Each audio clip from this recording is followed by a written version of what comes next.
Dhaka bank business মেয়ের অনুষ্ঠানে সবাইকে আমন্ত্রণ জানাচ্ছি আমি ইসমা জারিন খান। দর্শক, আজ আমরা আলোচনার বিষয় রেখেছি রপ্তানি খাতে চলমান সংকট। এ বিষয়ে কথা বলার জন্য দুজন বিশেষ ব্যক্তিকে আমরা স্টুডিওতে আমন্ত্রণ জানিয়েছি। আমাদের সাথে রয়েছেন এনামুল হক খান, সিনিয়র ভাইস প্রেসিডেন্ট বিজিএমইএ। আমরা আমাদের মাঝে পেয়েছি মোহাম্মদ হাসান আরিফ, ভাইস চেয়ারম্যান ও প্রধান নির্বাহী, রপ্তানি উন্নয়ন ব্যুরো ইপিবি। আমরা চলে যাচ্ছি আমাদের আজকের অনুষ্ঠানে। আপনাদের দুজনকে স্বাগত আমাদের অনুষ্ঠানে আসার জন্য। আমরা আসলে রপ্তানির প্রতি সবসময় একটু সেন্সিটিভ এবং আমরা চেষ্টা করি যে আসলে আমাদের দেশীয় পণ্য যারা খুব ভালো কাজ করছে তাদেরকে রপ্তানি বাজারে সহযোগিতা দেওয়ার জন্য। কিন্তু বিশ্ববাজারের যে অর্থনৈতিক ক্রাইসিস সেটি আমরা দেখছি যে সাম্প্রতিক সময়ে রপ্তানিকারকদের উপরেও একটা বড় ধরনের সংকট তৈরি করছে। আমি একটু আমাদের মোহাম্মদ হাসান আরিফ, ভাইস চেয়ারম্যান, প্রধান নির্বাহী কর্মকর্তা, রপ্তানি উন্নয়ন ব্যুরো, আপনাকে দিয়ে আজকের অনুষ্ঠান শুরু করব। সারা বাংলাদেশে আসলে রপ্তানিমুখী যে প্রতিষ্ঠানগুলো আছে তাদেরকে নিয়ে আপনারা কাজ করছেন এবং আমরা যতটুকু জানি তারা আসলে আপনাদের প্রাণ, তাদেরকেই আপনারা বিভিন্ন ধরনের ভাবে ফ্যাসিলিটেট করছেন এবং তারা আপনাদের উপরে সংযুক্ত থাকার সবসময় চেষ্টা করে। কেমন আছে রপ্তানিকারকরা এবং বর্তমান রপ্তানি বাজারের কি অবস্থা?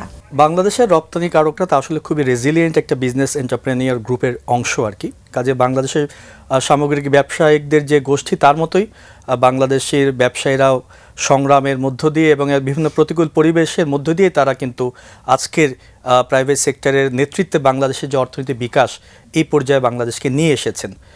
আমি যদি একটু পিছিয়ে যাই, আসলে 2020 সাল থেকেই আসলে সারা পৃথিবীর অর্থনীতি আমরা জানি এক ধরনের সংকটের মধ্যে যাচ্ছে। একের পর এক বৈশ্বিক বিভিন্ন সংকট আমাদের বাংলাদেশের রপ্তানিকারকরাও তারা প্রতিকূল এই পরিবেশগুলো মোকাবেলা করছেন। আমরা কোভিডের কথা আপনাদের মনে আছে, সেটা শেষ হতে না হতে তার রেশ কাটতে না কাটতেই আবার শুরু হয়ে গেল ইউক্রেনের যুদ্ধ, যেটা আজও চলমান। সারা পৃথিবীতে আমাদের যে সাপ্লাই চেনের যে ডিসরাপশন, তার কারণে বাংলাদেশের রপ্তানিকারকরাও অনেক ভুক্তভোগী হয়েছেন তার জন্য।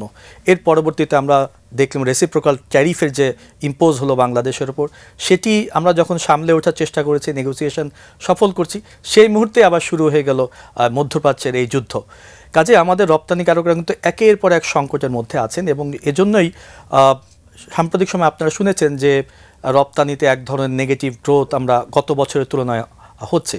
যদিও গত 9 মাসের, অর্থাৎ এই অর্থ বছরের প্রথম 9 মাসে যদি এর আগের অর্থ বছরের সাথে তুলনা করি, আমরা এর আগের অর্থ বছরের 9 মাসের তুলনায় প্রায় সমান সমান অবস্থানে আমরা রপ্তানি আছি।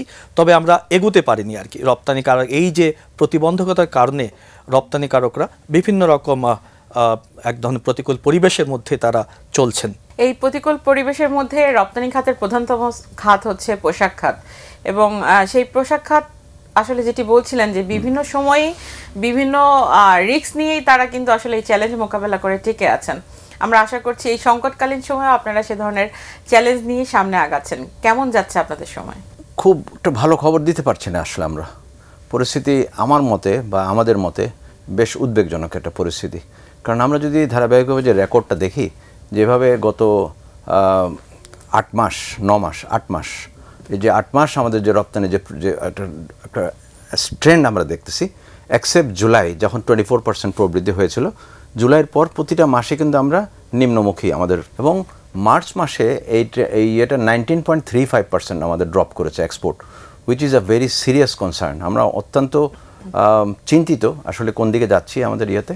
তো সব মিলায় আমরা এখন আবার যদি সামগ্রিকভাবে যদি বাৎসরিক গত বছরের তুলনায় এটা হিসাব করি, আমাদের 3 কোয়ার্টারের পরে আমাদের এখন 5.5% ওভারঅল আমাদের রপ্তানি কমেছে। এই জিনিসটাকে আমরা কোনোভাবেই স্বাভাবিকভাবে নিতে পারছি না। আমাদের এটা নিয়ে ভাবতে হবে এবং যদি এই ট্রেন্ড চলতে থাকে তাহলে আমাদের গত বছর যে 39 বিলিয়ন আমরা যে এক্সপোর্ট করলাম, এবছর সেটা আমরা মিট করতে পারবো কিনা সেটা সন্দেহ আছে। আমি ভুলে যাচ্ছি আমাদের যে রপ্তানি টার্গেট বা আমরা যেটা করার কথা, বা আমরা সবাই মিলে নর্মালি টার্গেট ভিত্তিক কাজ করি, তো টার্গেটটা অ্যাচিভ করা তো সম্ভব হবেই না যেভাবে প্রবণতা আমরা দেখছি। 39 বিলিয়ন গত বছরের এক্সপোর্ট তার থেকেও কমে যেতে পারে। সেই জায়গা থেকে যে ট্রেন্ডের গ্রোথটা আমরা যদি দেখি, গত 2 বছর ধরেই কিন্তু এই ট্রেন্ডটা নেগেটিভ হতে শুরু করেছে এবং সেখানে আপনি দেখবেন যে এই নেগেটিভ গ্রোথের পাশাপাশি আরেকটি বিষয় রয়েছে, সেটি হচ্ছে এক্সপোর্টাররা যারা আছেন তারা কিন্তু জিওপলিটিক্সের মধ্যে পড়ে গেছেন এবং এই জিওপলিটিক্যাল সিচুয়েশনটা আসলে গভর্নমেন্টের কাছ থেকেই আসলে ওভারকাম করতে হবে। আর সেটার রোল থেকে যায় আসলে এক্সপোর্ট প্রমোশন ব্যুরো যারা এই এক্সপোর্টারদের নিয়ে কাজ করে, কিভাবে আসলে মোকাবেলা করবেন এই সংকট? আসলে সংকটটা তো বহুমুখী, দেশে সংকট, বিদেশে সংকট সব মিলিয়েই, এবং অনেক কিছু আছে যেগুলো আমাদের হাতে নেই। আমরা আসলে পরিস্থিতির শিকার হচ্ছে আমাদের রপ্তানিকারকরা। তবে যদি সরকার এবং অবশ্যই রপ্তানিকারকরা একসাথে কাজ করেই আমাদেরকে সংকট মোকাবিলার চেষ্টা করতে হবে। সরকার বেশ উদ্যোগও নিয়েছে, আপনারা জানেন। আমরা এই জাতীয় রপ্তানি যখন সংকট হয় আমাদের যে, এবং সামনে আরেকটি বড় চ্যালেঞ্জ আছে আমাদের, যেটা আপনি জানেন যে আমাদের এলডিসি গ্র্যাজুয়েশনও এক সময় আমাদের করতে হবে আর কি, আজ হোক কাল হোক 3 বছর পরে হোক, প্রক্রিয়ায় আছে যে আমরা প্রক্রিয়া আছে। আমরা হয়তো ডেফারেলের জন্য আবেদন করেছি, কিন্তু এক সময় না এক সময় আমাদেরকে এই গ্র্যাজুয়েশনের থেকে করতে হবে। অর্থাৎ আমরা এখন যে duty free, quota free access পাচ্ছি সেটাও কিন্তু আমাদের থাকবে না। সেই চ্যালেঞ্জটা আমাদের একসময় মোকাবেলা করতে হবে। এই জন্য সরকার বিভিন্নভাবে এগুচ্ছে।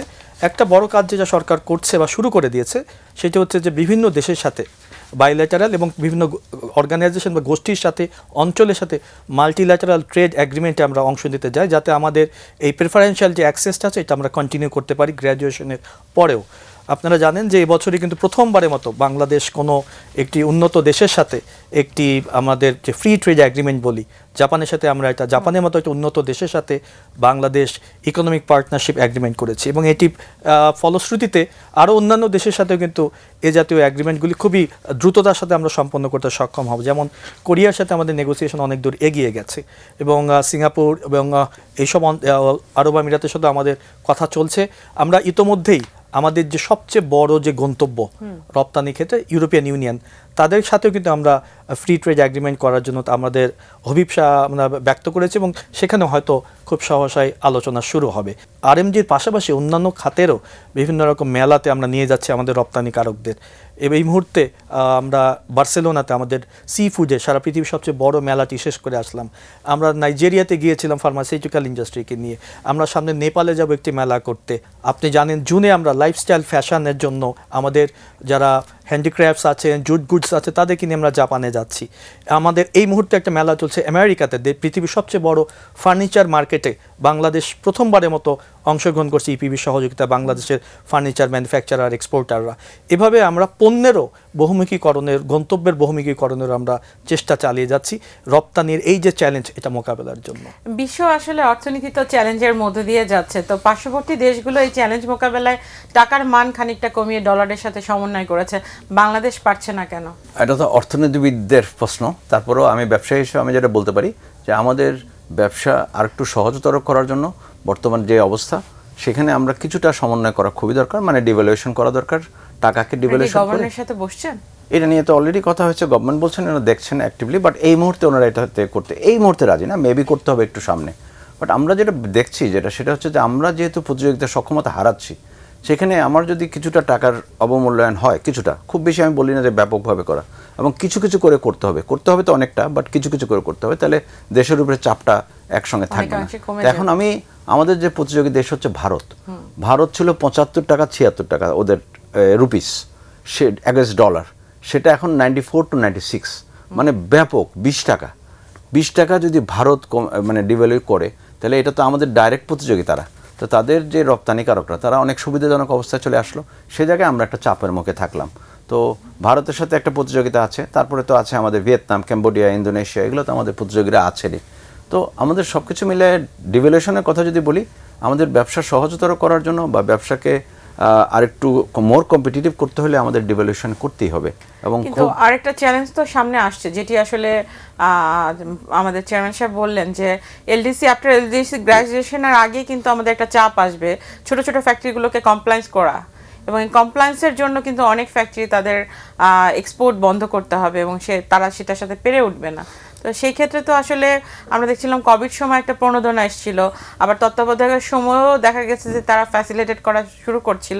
এখন নতুন গভর্নমেন্ট বলছে যে যারা বন্ধ পোশাক কারখানাগুলো আছে সেগুলো আবার খুলে দেওয়ার কথা বলা হচ্ছে, পাশাপাশি যারা কাজ করছে তাদের জন্য কি আলাদা কোনো প্রণোদনার প্রয়োজন রয়েছে কিনা? আচ্ছা, বেশ কয়েকটা প্রসঙ্গ উঠে আসলো এখানে। আমি যদি এলডিসি গ্র্যাজুয়েশনের প্রসঙ্গে আসি, সেটা নিয়ে আমরা কিন্তু অত্যন্ত চিন্তিত, এবং আমরা ব্যবসায়ীরা ইন জেনারেল, আমি শুধু আরএমজি বলছি না, সব ব্যবসায়ীরাই কিন্তু এলডিসি গ্র্যাজুয়েশনের ব্যাপারে আমরা খুবই একটা সেন্সিটিভ টাইম যাচ্ছে।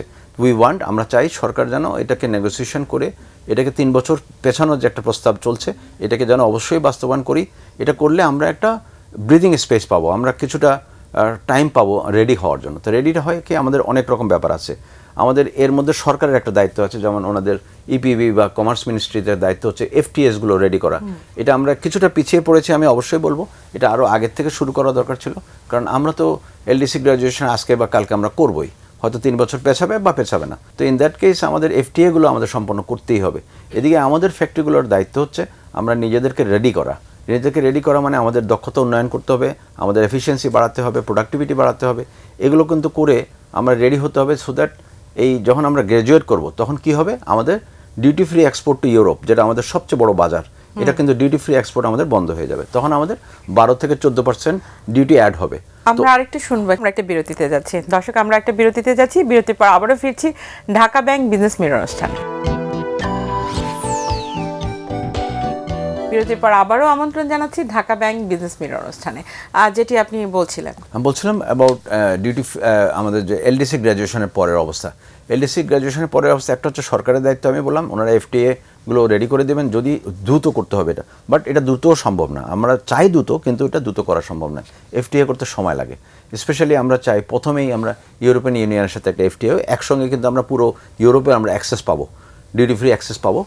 ওটা হবে ইউটা সবচেয়ে গুরুত্বপূর্ণ। জাপানের সাথে আমাদের অলরেডি হয়ে গেছে এফটিএ, এবং আমরা ডিউটি ফ্রি অবস্থায় আমরা এক্সপোর্টও করতে পারবো, আমাদের ইম্পোর্টটাও জাপান করতে পারবে, আমাদের এখানে এক্সপোর্ট করতে পারবে তারা 0 ডিউটিতে।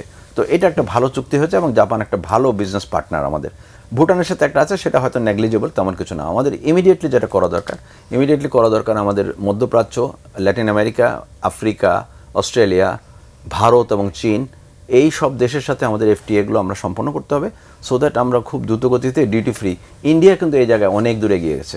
আমরা প্রত্যেকটা জিনিস, আমি বারবার ইন্ডিয়ার কথা কেন বলি, বিকজ ইন্ডিয়া আমাদের সবচেয়ে বড় প্রতিযোগী, আমাদের ব্যবসার একটা অংশ তারা। আমি লুজ করলে ইন্ডিয়া নিয়ে যাচ্ছে, ইন্ডিয়া লুজ করলে আমরা নিয়ে নিচ্ছি, এভাবে একটা প্রতিযোগিতা চলতে থাকে, হুইচ ইজ ফাইন, এটা খুব নর্মাল একটা জিনিস। কিন্তু ইন্ডিয়া কিন্তু এফটিএগুলো করে ফেলছে, ইউরোপিয়ান ইউনিয়নের সঙ্গে করেছে, ইউকের সাথে তারা করেছে, বেশ কটা দেশের সাথে করেছে, যেটা খুব ভালো অবস্থানে আছে। আরেকটা হচ্ছে আসিয়ানভুক্ত দেশগুলো, একসঙ্গে আমরা অনেকগুলো দেশ পাবো। এগুলোতে এফটিএ যদি করা হয়, একসঙ্গে আমরা অনেকগুলো দেশে আমরা অ্যাক্সেস পাবো। আরেকটা হচ্ছে মার্কাসুর আছে, যেটা সাউথ আমেরিকাতে আছে, আর্জেন্টিনা, ব্রাজিল, প্যারাগুয়ে, উরুগুয়ে, এই 4টা দেশ মিলে এই মার্কাসুর। এই মার্কাসুরে যদি আমরা যেতে পারি, 4টা দেশের আমরা অ্যাক্সেস পাবো, যাদের ভালো ফাইন্যান্সিয়াল ক্যাপাবিলিটি আছে। ওই মার্কেটটা কিন্তু আমাদের একেবারেই মানে আমরা পাই নাই। এটাকে কিন্তু আমাদের ট্যাপ করা দরকার। কিছুদিন আগে ব্রাজিলের অ্যাম্বাসেডার এসেছিলেন, এবং উনি খুব আর্জেন্টলি আমাদের সাথে উনি ব্যবসা শুরু করার জন্য উনি আগ্রহ প্রকাশ করেছেন, which is very good signal. এবং উনি ওনার ব্যবসা ফ্যাসিলিটেট করার জন্য, আমাদের এক্সপোর্ট ফ্যাসিলিটেট করার জন্য উনি পূর্ণ সহযোগিতা দিবেন বলে আমাদের বলেছেন। সো আমরা মনে করি যে এই ধরনের এফটিএগুলো আমরা যদি করতে পারি। আরেকটা আছে preferential treatment, PTA, preferential treatment trade agreement, সেটা যদি করতে পারি, সেটা কিছুটা একটু ভিন্ন। এফটিএগুলো পুরোপুরি একদম আমাদের দরকার হচ্ছে এফটিএ, পিটিএ করলেও হয়, কিছুটা আমাদের অ্যাক্সেস পাবো। সো এই কাজগুলো আমাদের করা দরকার। আমাদের আরেকটা হচ্ছে ভ্যালু অ্যাডেড প্রোডাক্টটা আমাদের খেয়াল করতে হবে, যে আমাদের প্রোডাক্ট যেন আমরা ভ্যালু অ্যাডেড প্রোডাক্টে যাই। কারণ আমরা এই বেসিক কটন করে আমরা টিকে থাকতে পারবো না। আগামীতে আমাদের অ্যাক্টিভ ওয়্যার করতে হবে, আমাদের মানে স্পোর্টস ওয়্যার গুডসগুলো আমাদের, এই কাজগুলো যদি করি, বিশ্ববাজারে ব্যবসা হচ্ছে 70% ব্যবসা হচ্ছে অ্যাক্টিভ ওয়্যার এবং ওই স্পেশাল প্রোডাক্ট দিয়ে হচ্ছে। তো ওই প্রোডাক্টে আমরা খুবই কম, আমাদের নাই। আমরা মেবি 30% করছি, আমরা হচ্ছে 70% cotton based. So cotton base ওয়ার্ল্ডে মাত্র 30%। তার মানে প্রোডাক্টের ডাইভার্সিটি করা খুবই দরকার। আমি প্রণোদনার কথা শুনবো, একটু এফটিএ এর কথা শুনি। যেই দেশগুলোর কথা বলছে, জাপান তো হয়ে গেছে, বাকিগুলোর প্রস্তুতি কেমন? না, আমি একটু আগে ইঙ্গিত দিয়েছি যে জাপানের সাথে আমরা সাকসেসফুলি আসলে প্রথম একটি আমরা ফুল ফ্লেজেড এফটিএ করেছি এবছর ফেব্রুয়ারিতে। ওটার পরপরই কোরিয়ার সাথে নেগোসিয়েশন অনেক দূরে গেছে, কয়েক রাউন্ড নেগোসিয়েশন হয়ে গেছে ঢাকা এবং কোরিয়াতে, এবং এটাও হয়তো খুব দ্রুত এটা আমরা সম্পন্ন করতে সক্ষম হব।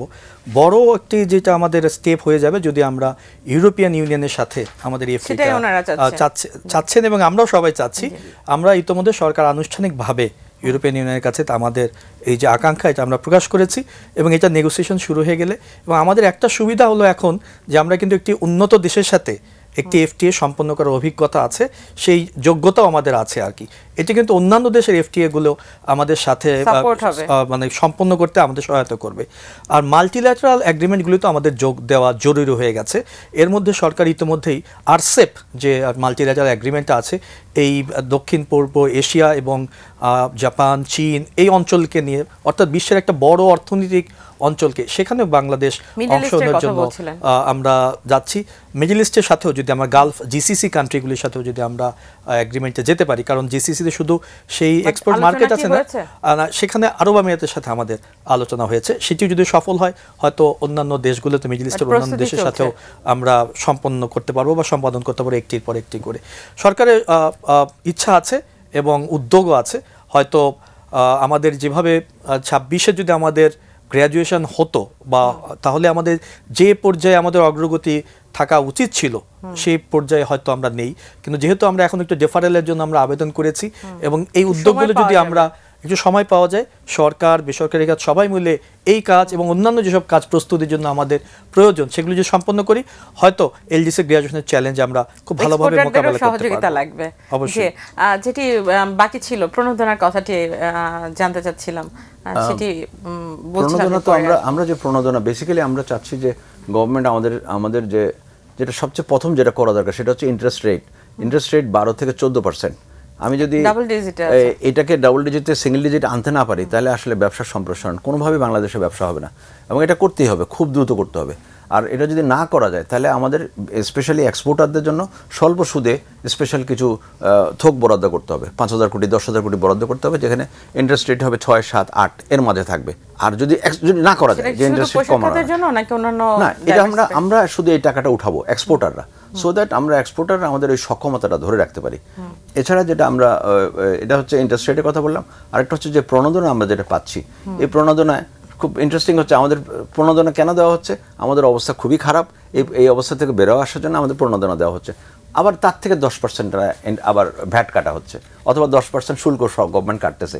তো এটা আমি মনে করি যে আমরা যেখানে দুর্যোগ বা দুরবস্থার মধ্যে আমরা আছি, আমাদেরকে দেওয়া হচ্ছে প্রণোদনা, তার মধ্যে আবার 10% কাটা হচ্ছে। আমরা এটা চাই না। আসছে বাজেটে তো সব খাতের জন্যই কিছু না কিছু থাকবে। প্রায়োরিটি লিস্টে রপ্তানি খাত সবসময় এগিয়ে থাকে। এবার কি আসলে বাজেটে ইপিবি অর্থাৎ এক্সপোর্ট প্রমোশন ব্যুরো, এটি হচ্ছে কি এক্সপোর্টারদের একটা বড় হাব, এবং এখান থেকে তারা সব ফ্যাসিলিটি এবং বহির্বিশ্বের সাথে নেটওয়ার্কিং করার সুযোগটা পায়। ইপিবিকে ত্বরান্বিত করা, তাদের স্ট্র্যাটেজিক পার্টনারগুলোকে আরও বেশি তাদের সাথে একীভূত করা, এবং পাশাপাশি এক্সপোর্টারদেরকে সহযোগিতা করা, এটার জন্য কি আসলে এবার বাজেটে আলাদা কোনো খাত বরাদ্দের দরকার আছে কিনা? আমরা ইপিবিতে সবসময় রপ্তানিকারকদের জন্য চেষ্টা চালিয়ে যাচ্ছি, তাদেরকে সহায়তা করেই যাচ্ছি। আগামী অর্থ বছরে অবশ্যই ইপিবি বর্তমান বছরের চাইতেও এই চলমানের সংকটের কারণে আমরা আমাদের কার্যক্রম আরও জোরদার করব। আমরা আশা করছি এবারে চাইতে আগামী বছর আমরা আরও বেশি সংখ্যক মেলায় আমরা অন্তর্ভুক্ত করব আমাদের মেলা ক্যালেন্ডারে, এবং আমরা যে নিয়মিত যে আমাদের রপ্তানিকারকদের যে প্রশিক্ষণের কার্যক্রম নেই, নতুন রপ্তানিকারকদের উৎসাহিত করার জন্য, তাদের রপ্তানি প্রক্রিয়া শেখানোর জন্য যেসব আমরা মেলায় কি একমাত্র ব্র্যান্ডিং এর ওয়ে কিনা, বা পাশাপাশি আরো নতুন কোনো পলিসি আপনারা হাতে নেবেন কিনা? আমরা ইতিমধ্যেই সরকারের মহলে বা বিভিন্ন মহলে আমরা একটি নতুন ট্রান্সফরমেশনাল একটা চিন্তা আমরা সরকারের সাথে শেয়ার করছি, এবং ব্যবসায়ী মহলে আমরা তুলে ধরেছি, এটি আমরা ইতিবাচক সাড়াও পাচ্ছি। আপনারা জানেন বাংলাদেশে এখন যে ট্রেড প্রমোশনের কাজটি করছে সেটি হচ্ছে আমরা বিভিন্ন আমাদের যে দূতাবাসে যে কমার্শিয়াল উইংগুলি আছে তার মাধ্যমে আমরা করে থাকি।